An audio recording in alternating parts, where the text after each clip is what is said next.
العالمین والصلاة علی سید المرسلین اما بعد فاعوذ باللہ من الشیطان الرجیم بسم اللہ الرحمن الرحیم پڑھیے الصلاة والسلام علیک یا رسول اللہ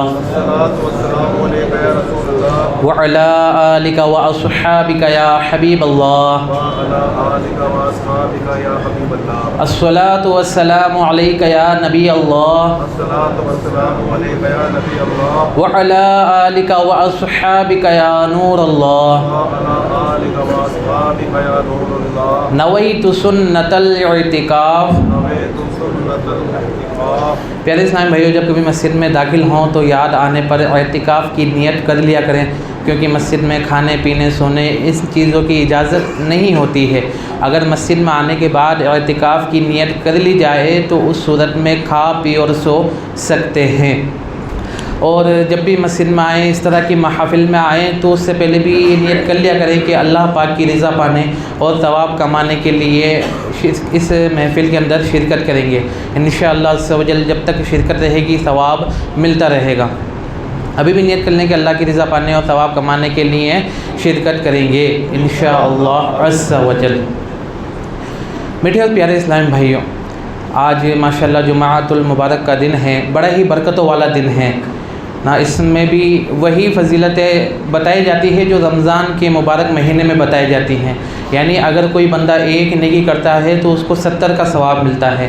اگر کوئی اللہ پاک کی بارگاہ میں 1 روپیہ صدقہ کرے گا تو اس کو 70 روپے صدقے کا ثواب ملے گا۔ تو اسی طرح بہت ساری باتیں ایسی ہے کہ جو بندہ اس جمعہ کے دن میں کرتا ہے تو اس کو ملٹیپلائی ہو کے اس کا ثواب دیا جاتا ہے۔ اسی طرح اگر یہ تو نیکی کی بات ہو گئی، ثواب کی بات ہو گئی، اگر کوئی بندہ جمعہ کے دن کوئی گناہ کرتا ہے تو اس کا عذاب بھی اس کو 70 گنا کر کے دیا جائے گا۔ تو پیارے اسلامی بھائیو، جس طرح ہم نیکی کے اندر رغبت کرتے ہیں، نیکی کرنے کے اندر جلدی کرتے ہیں، تو گناہ سے بچنے میں بھی ہم کو رک جانا چاہیے۔ یعنی کوشش یہ رہے کہ ہم نیکی جس انداز سے کرتے ہیں، نیکی کو کر دیتے ہیں، تو گناہ سے چاہیے کہ بچ جائیں۔ ضروری نہیں ہے کہ جمعہ ہے تو ہی بچیں، عام دنوں میں بھی گناہ سے بچنا ہمارے لیے یہ ضروری ہے۔ تو آپ سب ماشاءاللہ جمعہ کے اندر حاضر ہوئے ہیں۔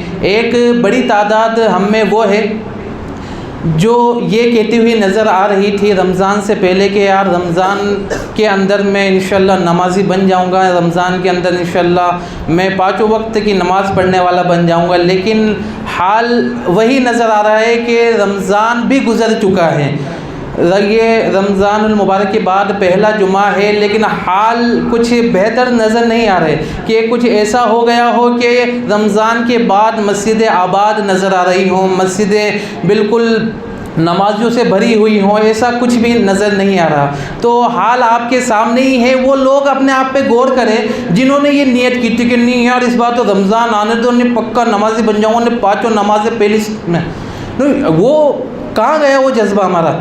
اب پیارے اسلام بھائیو، رمضان کا جو مہینہ ہے وہ بھی گزر گیا نا، اسی طرح باقی اور مہینے بھی گزر جائیں گے، ہر دن گزر جائے گا، ہر لمحہ ہر گھنٹہ گزر جائے گا۔ ایک دن وہ آیا کہ ہماری زندگی بھی گزر جائے گی، لیکن ہم نے زندگی کے اندر کیا کیا، ہمارے اعمال کیسے تھے، ہم نے اپنی زندگی کو کن کاموں میں گزار دیا۔ تو پیارے اسلام بھائی ایسا نہ کریں۔ موقع انسان کو جب ملتا ہے نا تو بندے کو چاہیے کہ موقع کا فائدہ اٹھائے۔ بزنس مین دیکھا ہوگا نا آپ نے کہ اس کو پتہ ہے کہ بھئی یار یہاں پہ میرے کو اچھی ریٹ میں سامان مل جائے گا تو میں اس سے مال خرید لوں، جلدی سے جلدی اپنا منافع حاصل کر لوں۔ یہ کیا موقع کا فائدہ اٹھانا۔ اب رمضان تو آ گیا تھا، لیکن رمضان کے اندر بھی کچھ لوگ ایسے تھے جو گناہوں پہ اڑے ہوئے تھے۔ رمضان کے اندر بھی لوگوں سے فلمی ڈرامے نہیں چھوڑ رہے تھے، رمضان میں بھی گانے بازی نہیں چھوڑ رہے تھے۔ تو پیارے اسلام بھائیو، یہ رمضان کا جو مہینہ آیا تھا نا، یہ ہماری یوں سمجھے کہ تربیت کرنے کے لیے آیا تھا، یہ ہم کو سکھانے کے لیے آیا تھا کہ ایک مہینہ تم اس انداز سے گزارو کہ باقی 11 مہینے تمہیں جینے کا سلیقہ پتہ چل جائے، 11 مہینے جینے کا تم کو طریقہ معلوم ہو جائے۔ لیکن پیارے اسلام بھائی حال وہی ہے۔ اب بیان کو میں آگے لے جاتے ہوئے یہی کہوں گا، درود پاک کی فضیلت میں آ کے سامنے رکھنا چاہوں گا، توجہ کے ساتھ سنیے گا۔ درود پاک پڑھنے کی بے شمار برکتیں ہیں، بے شمار فائدے ہیں، بے شمار اس کی رحمتیں ہیں۔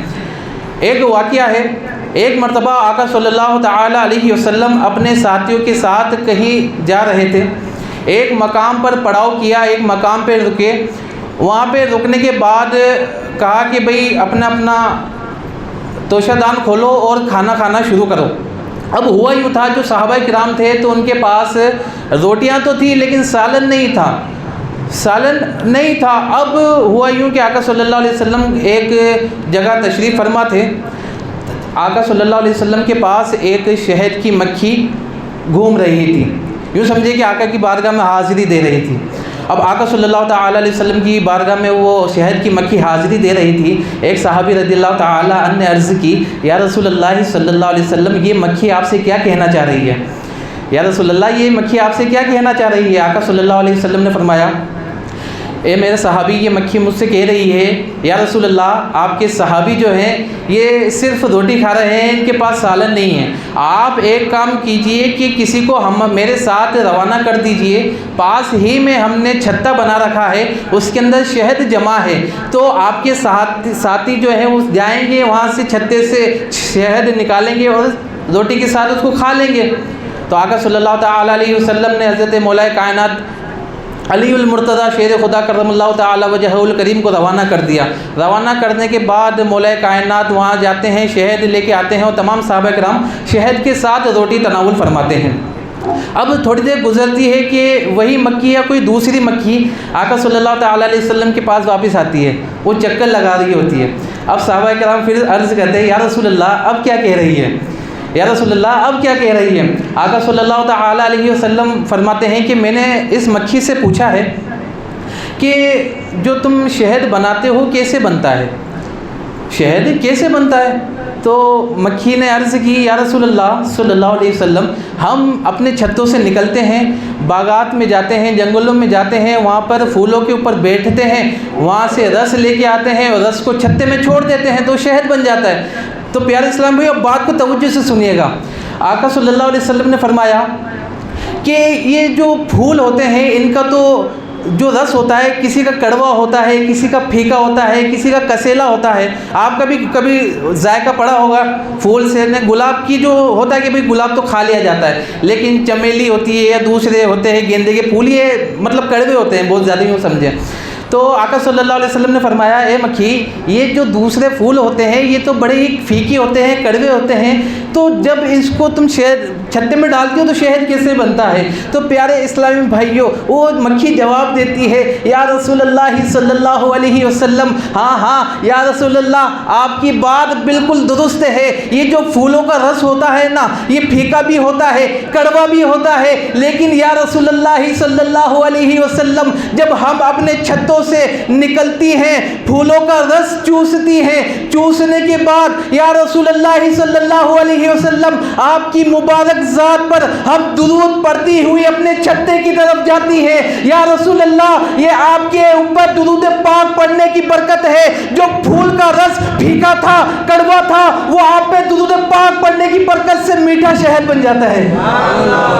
پیارے اسلام بھائیو، یہ آقا صلی اللہ تعالی علیہ وسلم پر درود پاک پڑھنے کی برکت ہے۔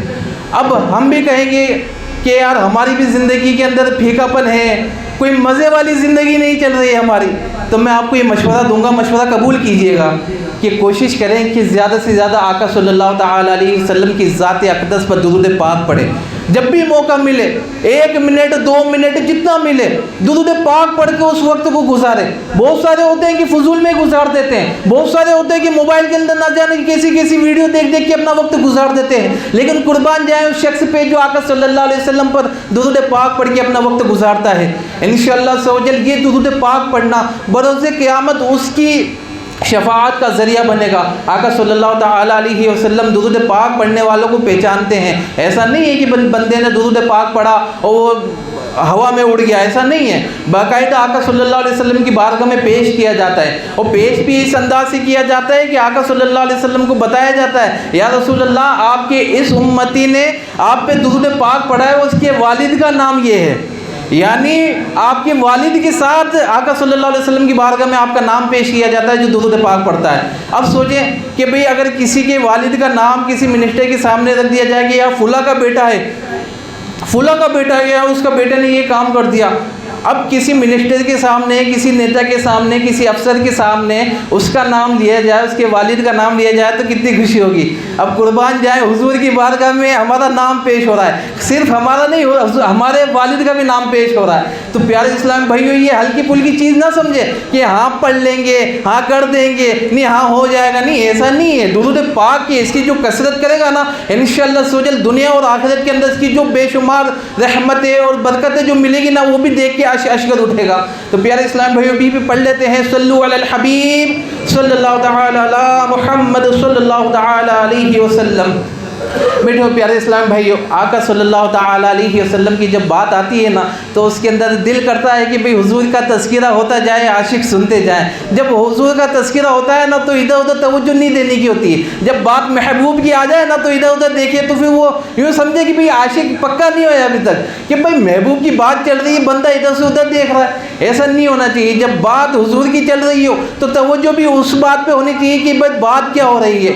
اب آقا صلی اللہ تعالی علیہ وسلم کی ہر بات نرالی ہے، ہر بات جدا ہے۔ آقا صلی اللہ تعالی علیہ وسلم کی چاہے کوئی بھی بات لے لیں، آقا صلی اللہ علیہ وسلم کا حسن مبارک لے لیں، حضور کا حسن کیسا تھا۔ ایک مرتبہ آقا صلی اللہ تعالی علیہ وسلم نے جبریل علیہ السلام سے فرمایا، اے جبریل ذرا یہ تو بتاؤ کہ تم نے حضرت آدم علیہ السلام کا زمانہ بھی دیکھا ہے، حضرت نوح علیہ السلام کا بھی زمانہ دیکھا ہے، حضرت شیش کا بھی دیکھا ہے، حضرت موسیٰ کا بھی دیکھا ہے، حضرت عیسیٰ علیہ السلام کا زمانہ بھی دیکھا ہے تم نے۔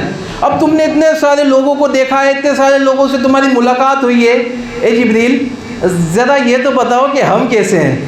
اے جبریل ذرا یہ بتاؤ کہ ہم کیسے ہیں۔ اب پیارے اسلام بھائیو، جبریل علیہ السلام کے جواب دیتے ہیں، یا رسول اللہ صلی اللہ علیہ وسلم، آپ نے بالکل بجا فرمایا کہ میں نے حضرت آدم علیہ السلام کا بھی زمانہ پایا ہے، میں نے حضرت نوح علیہ السلام کا بھی زمانہ پایا ہے، میں نے حضرت ابراہیم علیہ السلام کا بھی زمانہ پایا ہے، حضرت موسیٰ کا بھی زمانہ پایا ہے، حضرت عیسیٰ کا بھی زمانہ پایا ہے، لیکن یا رسول اللہ صلی اللہ علیہ وسلم، میں نے اتنے لوگوں کو دیکھا ہے، لیکن یا رسول اللہ آپ کے قدم کے برابر بھی میں نے کسی کو نہیں پایا۔ یہ شان ہے آقا صلی اللہ علیہ وسلم کی۔ اعلی حضرت کیا فرماتے ہیں کہ یہی بولے سدرہ والے، کیا یہی بولے سدرہ والے، چمنے جہاں کے تھالے، سبھی میں نے چھان ڈالے، تیرے پائے کا نہ پایا، تجھے یک نے یک بنایا، تجھے یک نے یک بنایا۔ پیارے اسلام بھائیوں، آقا صلی اللہ تعالی علیہ وسلم کی ہر بات نرالی ہے۔ ہم وہ امتی ہی کہلاتے ہیں جو حضور کے نام پہ جان بھی قربان کر، اگر کسی کو کہا جائے نا کہ حضور کے نام پہ جان قربان کرنی ہے تو ہم آگے آئیں گے، ہاں ہاں میں تیار ہوں، میں آقا صلی اللہ تعالی علیہ وسلم کی دین پہ اپنی جان دوں گا، ارے مجھے لے چلو، ارے میں جاؤں گا، میرے کو آگے لے کے چلو۔ اب پیارے اسلام بھائیوں، ہم غور کریں کہ کیسے امتی ہیں کہ ہم حضور کے نام پر سر کٹا سکتے ہیں لیکن حضور کے نام پہ مسجد میں سر نہیں جھکا سکتے، کیا ہم پانچوں وقت کی نماز بھی مسجد میں آ کے نہیں پڑھ سکتے؟ کیا ہماری غیرت ایمانی صرف اتنی ہے کہ حضور کے نام پہ جب سر کٹانے کی باری کی تبھی ہوگا؟ حضور نے یہ نہیں فرمایا کہ نماز میں میری آنکھوں کی ٹھنڈک ہے، کہ تم نماز پڑھو گے تو میری آنکھوں کو ٹھنڈک ملے گی۔ اب وہ کیسا امتی ہوگا جو حضور صلی اللہ تعالی علیہ وسلم کی آنکھوں کو ٹھنڈک نہیں پہنچاتا ہوگا؟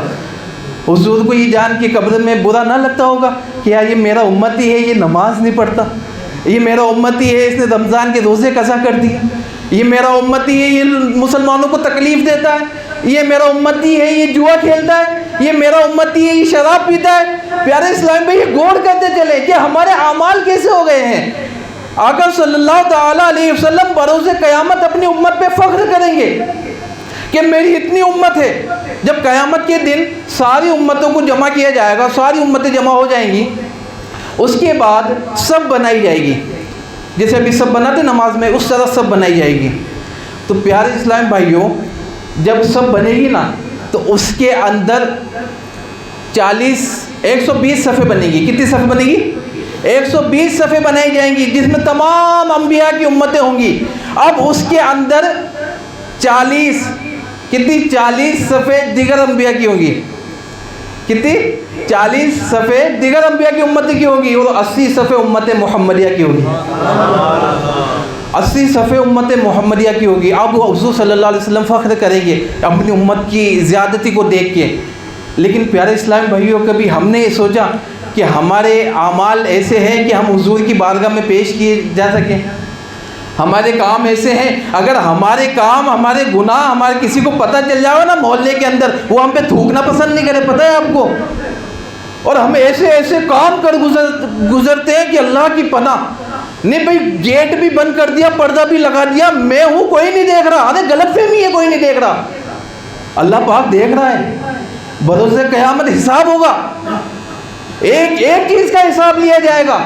اب اس کے اندر ہم نے کیا کیا؟ اب پیارے اسلام کو یہ خود اپنے اوپر غور کریں کہ بھئی جمعہ بھی آ گیا. اب وہ لوگ غور کرتے جائیں کہ جو کہہ رہے تھے کہ رمضان سے شروع کریں گے یا اگلے جمعے سے شروع کریں گے، رمضان بھی چلا گیا، یہ آج کا جمعہ بھی گزر جائے گا. ابھی دیکھیں آپ اثر میں آئیں مسجد میں، پتہ چل جائے گا بھی کتنے مجاہدین تھے جنہوں نے نعرے لگائے تھے کہ بھئی ہاں نہیں رمضان میں شروع کریں گے، نہیں جمعے سے نماز شروع کر دیں گے. یہ کیا ہوتا چلا؟ ایک تو یہ کہ بھئی نماز کی پابندی کی ہمیں کوئی فکر نہیں ہے. دوسرا یہ کہ ہم صحیح علم دین بھی نہیں سیکھتے. علم دین سیکھنا ہر مسلمان بالغ عورت مرد پہ فرض ہے، ضروری ہے، لیکن وہ بھی نہیں سیکھتے. ابھی عید گزری نا، ابھی میں نے نیمچ کے اندر عید ادا کی تھی. وہاں پہ میں کھڑا ہوا تھا، ایک یہ سمجھے کہ 35 سے 40 سال کی عمر کا ایک آدمی تھا، میرے آگے نماز پڑھ رہا تھا. اب ہوا یوں تھا کہ عید کی نماز ہوتی ہے کہ سال میں ایک بار دو بار ہی ہوتی ہے، یوں سمجھیں. اب یوں ہے کہ بھئی 2 بار بھی ہو رہی ہے تو کم سے کم اگر بندے کو یاد دلایا جائے کہ بھئی کس طرح نماز پڑھنی ہے عید کی، تو یاد آ جاوے، اتنا تو اس کے پاس علم ہو. لیکن ہمارے پاس تو فرصت ہی نہیں ہے علم دین سیکھنے کی. ہمیں تو پتہ نہیں ہے بھئی ہوگی نماز ہوگی تو بس اوپر نیچے ہاتھ اوپر اٹھائے گرائے. اب ہوتا بھی یہ میں بتاؤں آپ کو ہوتا کیا ہے نماز، عید کی نماز کے اندر تکبیر بول دی گئی ایک بار، اللہ اکبر کہ نماز شروع ہو گئی. اب دوسری تکبیر میں وہ مسئلہ شروع ہے. اب بس آجو باجو دیکھے گا کہ بھئی چل کیا رہا ہے نماز کے اندر. اب دوسری تکبیر میں اللہ، اب ہوگا یوں کہ بھئی باجو والے کو دیکھے گا اس نے ہاتھ باندھ لیے، اب ادھر والے کو دیکھا اس نے ہاتھ چھوڑ رکھے ہیں، وہ اللہ اگلا بندہ تو وہ رکوع میں گیا ہوا ہے. مطلب ایسا حال ہو رہا ہوتا ہے نا عید کی نماز کے اندر. اب میں وہ سامنے وہ اللہ کا بندہ نماز پڑھ رہا تھا، جب رکوع میں جانے کی باری آئی نا دوسری رکعت کے اندر 3 تکبیریں ہو چکی تھی، جب رکوع کی باری آئی تو وہ رکوع کی جگہ سجدے میں چلا گیا. اب میرے کو دیکھ کے نہ اتنا وہ لگا کہ یار مسلمانوں کے اتنے برے حالات ہو گئے یار، کہ بھئی مسلمان کو عید کی نماز کا طریقہ جو سال میں 2 بار پڑھی جاتی ہے، کم سے کم وہ طریقہ بھی نہیں پتہ اس کو. تو یار کیا سیکھیں گے ہم نے دنیا میں آ کے کیا کیا ہے؟ ہم اپنے آپ پہ غور نہیں کر سکتے تھوڑی دیر بیٹھ کے کہ یار میری عمر 20 سال ہو گئی، 25 سال ہو گئی، 30 سال 60 سال میری عمر ہو گئی. اگر کوئی میں سے پوچھ لے کہ ایک کام کریں آپ یہ بتائیں کہ بھئی سجدہ کتنی ہڈیوں پہ ہوتا ہے، سجدہ کتنی ہڈیوں پہ ہوتا ہے. اب وہ بندہ سوچے گا، وہ غور کرے گا، ارے یار سجدہ کتنی ہڈیوں پہ ہوتا ہے، اچھا یہ بات ہے کیا. اب وہ سوچے گا، اس کو اب پتہ ہی نہیں، اللہ کے پاس سیکھا ہی نہیں زندگی میں کبھی. جو چیز سیکھنی تھی وہ سیکھی نہیں، جو چیز نہیں سیکھنی تھی پورا دن اس کے اندر ہی نکال دیا. کاروبار کرنے کی منع نہیں کرتے کہ بھئی کاروبار کرنا حرام ہے، ناجائز ہے، حلال کام کریں، جائز ہے، لیکن کم سے کم دین کا تو علم رکھیں. آج اگر کسی سے پوچھا جائے کہ ظہر کے اندر کتنی رکعتیں ہوتی ہیں، ظہر کی جو نماز پڑھی جاتی ہے کتنی رکعتیں ہوتی ہیں، اس میں بندہ بگلے جھاگے گا. اب پیارے اسلام بھائیوں، اپنے حالات کے اوپر تھوڑا سا غور کریں، تھوڑا سا تفکر کریں، اور تھوڑا سا اگر بیٹھ کے سوچ لیں نا تھوڑی دیر بندہ کہ بھیا یہ حال ہے میرا، کہ بھئی میرے کو کچھ بھی آتا نہیں ہے. اور جب سکھانے کی بات آتی ہے نا تو ماشاءاللہ امام صاحب موجود رہتے ہیں، ان سے بھی پوچھ سکتے ہیں نا اپن کہ امام صاحب دیکھا یہ میں نماز پڑھ رہا ہوں کہ بھئی یہ صحیح ہے کہ نہیں، کیا مسئلہ کیا ہے. لیکن امام صاحب بھی ایسے مسئلے تھوڑی یاد آتے ہیں. امام صاحب پتہ ہے کب یاد آتے ہیں؟ امام صاحب یاد آئیں گے رمضان کو پہلی رات کو بندہ آیا تراویح پڑھنے کے لیے. اب امام صاحب کو کونے میں کھڑا ہو کے آواز دے گا، امام صاحب ادھر آئے، یار یہ پنکھا ہے نا یہ چل رہا ہے نا تو یہ آواز کر رہا ہے. نہیں پنکھے کی پڑھی ہے اس کو کہ وہ پنکھا چل رہا ہے یہ آواز کر رہا ہے. اب امام صاحب یاد آ رہے ہیں، اس کو کہتے ہیں اللہ کے بندے تو اگر پہلے آ جاتا تو وہ پنکھا پہلے بھی آواز ہی کر رہا تھا. تیری یہ ذمہ داری نہیں ہے کہ تم مسجدوں کی چیزوں کو دیکھ لے، تھوڑا سا اس کی کیئر کر لے. یہ امام صاحب کے ذمے میں ڈال دو کہ سارے کھاتے میں کہ بھئی امام صاحب لائٹ نہیں چل رہی، امام صاحب کے کھاتے میں پنکھا نہیں چل رہا، امام صاحب کے کھاتے میں نل سے پانی نہیں آ رہا امام صاحب کے کھاتے میں. ارے کچھ تو وہ عقل کے ناخن لو یار، سارا کام امام صاحب کو سونپ دیں گے. اب مان لو کہ بھئی امام صاحب کی کبھی طبیعت خراب ہوتی ہے تو ہم پوچھتے ہیں آگے کہ امام صاحب نے خیریت تو ہے، سب کچھ طبیعت وغیرہ کچھ ٹھیک ہے کہ نہیں ہے. اب یہ امام اپنے کو جنت لے جانے کے لیے تیار ہے، جنت لے جانے کا کام کر رہا ہے، امام جنت لے جانے کا کام کر رہا ہے. ہمارے پاس اتنی فرصت نہیں ہے ہم اس کو اسپتال لے جا سکتے. ہم اس کو کہیں یار ہوٹل پہ لے جا کے مطلب تھوڑی سا کھانا کھلا سکے اپنے یار، ہمارے پاس اتنا وہ نہیں ہے کہ بھئی یار وہ امام ہمارے لیے آخرت کی اتنی بہترین تیاری میں لگا ہوا ہے، ہم اس کے لیے کچھ دنیا کے اندر ہی کچھ کر دیں نہیں، امام کا دل خوش ہوگا، وہ دعائیں دے گا، آپ کے گھر کی جو پریشانی بیماری تکلیفیں وہ دور ہو جائیں گی، اور چاہیے کہ اپن کو یہی تو چاہیے نا، یہاں کے خالی یہی رونا دیتا ہے ہمارا کہ یہاں گھر میں لڑائی جھگڑا ہو رہا ہے، گھر میں ناچاکی ہو رہی ہے، گھر کے اندر بے برکتی ہو رہی ہے، پیسہ کما تو رہا ہوں پتہ نہیں چل رہا کہاں جا رہا ہے، تو کہاں جائے گا وہ، اڑے گا وہ تو، اب اللہ کی راہ میں خرچ کرنے کا بھی ہمارا ذہن نہیں ہوتا۔ اب وہ رمضان کے اندر زکوٰۃ کی جب باری آتی ہے تو میں دے دیتا ہوں، میں نکال دیتا ہوں، وہ فقیر آتے ہیں نا، میں 100 روپے کر کے 200 روپے کر کے نکال دیتا ہوں، اللہ کے بندو اسے زکوٰۃ ادا نہیں ہوگی، پورا کیلکولیشن نکالنا پڑے گا، آپ کے پاس کتنا سونا ہے، کتنی چاندی ہے، کتنی رقم ہے، پہلے کیلکولیشن نکالو، اس کا 2.5% دینا ہے، کتنا 2.5% دینا ہے خالی، اس کے اندر بھی 2.5% دینا ہے، 40,000 پہ 1,000 روپے، 1 لاکھ پہ 2,500 روپے ہو رہے ہیں، 2,500 روپے ہو رہے ہیں، یہ کیا بات ہوئی، 2,500 روپے ہو رہے ہیں، تو جس نے دیا اس کی راہ میں دینے میں شرم آ رہی ہے، اس کی راہ میں دینے میں ہم کو برا لگ رہا ہے، تو پیارے اسلام بھائی ایسا نہ کیا کریں، کیونکہ ہمارا یہ شیوا نہیں ہے کہ ہم مسلمان ہونے کے ناطے کے بھی علم دین کو چھوڑ دیں، تو آپ سبھی سے عرض ہے کہ ماشاءاللہ دعوت اسلامی جگہ بہ جگہ جامعۃ المدینہ بنا رہی ہے، مدرسۃ المدینہ بنا رہی ہے، تو اس کے اندر علم دین سکھایا جاتا ہے، آپ بھی کوشش کریں کہ اپنے بچوں کو علم دین کی راہ پہ لگائیں، ان کو علم دین سکھائیں، انشاءاللہ عز و جل وہ بھی کامیاب ہوں گے، انشاءاللہ آخرت میں آپ کا بھی بیڑا پار ہوگا۔ اللہ پاک کہنے اور سننے سے زیادہ عمل کرنے کی توفیق عطا فرمائے۔ آپ تمام حضرات نماز پڑھ لیجیے۔